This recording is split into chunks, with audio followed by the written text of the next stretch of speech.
What is a Mason? I am a Freemason. Thank you, brother, for that excellent introduction. And thanks to all of you who are even considering making an introductory video for the What is a Mason YouTube channel. I need them, brothers, or we're going to have to just get rid of this idea. So please, if you're interested in making an introduction, check the link below and find out how to do it. It really only takes a few minutes of your time, and I will edit everything together and make it just so. All I need you to do is dress decent, speak well, and record about 2 minutes worth of video, and I'll take it from there. My name is Jared, and I am a Master Mason in the state of Mississippi in the United States of America. And this is the tie of Grandmaster Jason Jeffcoat and the What is a Mason lapel pin, both done by Edgar over at Masonic Revival. Did you know that down in the description below I keep a link to where Edgar sells his things at Masonic Revival? So if you're ever interested, click that link and go check out everything else. I promise you he makes a lot more than just my Grandmaster's tie or my channel lapel pin. So go check it out. Here we are back in the explanatory lecture, the third section lecture of the Master Mason's degree as given in the state of Mississippi. Earlier we talked about some of the foundational concepts of how the temple was built and when and so forth. And now we're going to get into something we talked about a degree ago, back in the Fellowcraft degree, but we're going to touch on it more than anything to sort of just remind the person being raised about this. We need him to tie these lessons together. So, picking up from where we left off, the third section lecture of the Master Mason's degree goes like this. In front of the magnificent porch were placed the two celebrated pillars, one on the left hand, the other on the right.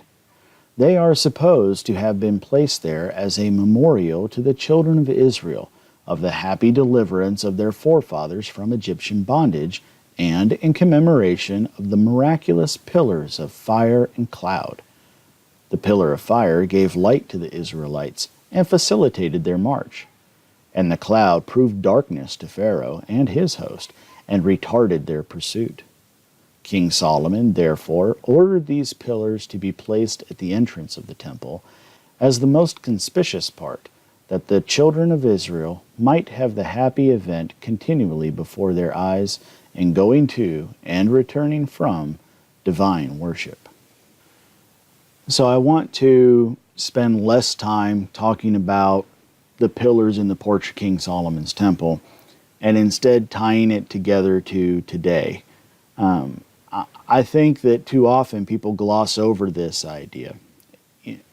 Is it possible that the fire and smoke or cloud pillars that the Israelites experienced as divinity helped them, is it possible that somebody would say, hey, I know we got thousands of these other columns and pillars around here. We talked about those in the last video. But how about let's make two that are special just to represent these two different things, and we'll do it like this. Is it possible? Absolutely. It makes complete and utter sense to me that that would happen. Why? Because I've walked into a courthouse, I've walked into a post office, I've walked into a school, I've walked into a Grand Lodge, I've walked into any other building that displays the flag of the United States of America in front of it or on top of it. And I imagine that you can experience the same thing in your country. A flag is a really easy example, but I think if you apply this concept, you can probably think of several others. So why do we fly the flag? Well, many decades, centuries ago, we could probably argue that, well, we flew a flag so we knew which army was approaching and whether or not to let them come by or to start firing at them. You know, we were declaring who we were. But what about today? Does it really make any sense that in the middle of Mississippi there needs to be a United States flag up? I mean, we know where we are. It's not like we're trying to claim the territory and declare to the world this is a part of the United States. We all know there's no point. But the flag is a symbol. The flag has its own representation. It means something. Just like these columns of fire and cloud, they mean something. It brings back a memory of what was important. It lets you remember a historical event to say, you know, our ancestors went through this, and because they went through this, I'm able to be here today. And so we do place things like flags in places where we get that happy remembrance when we go to and come from places. And so I think that this particular segment here makes absolute sense. I don't care how many thousands of pillars there were around the temple or that there was an odd number of them.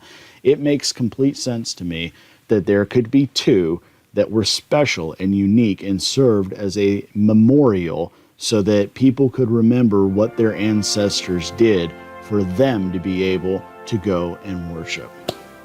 So, I hope that gives you something to think about. The next time we come back, we'll talk about 3 more distinct pillars. We'll see you next time. Bye.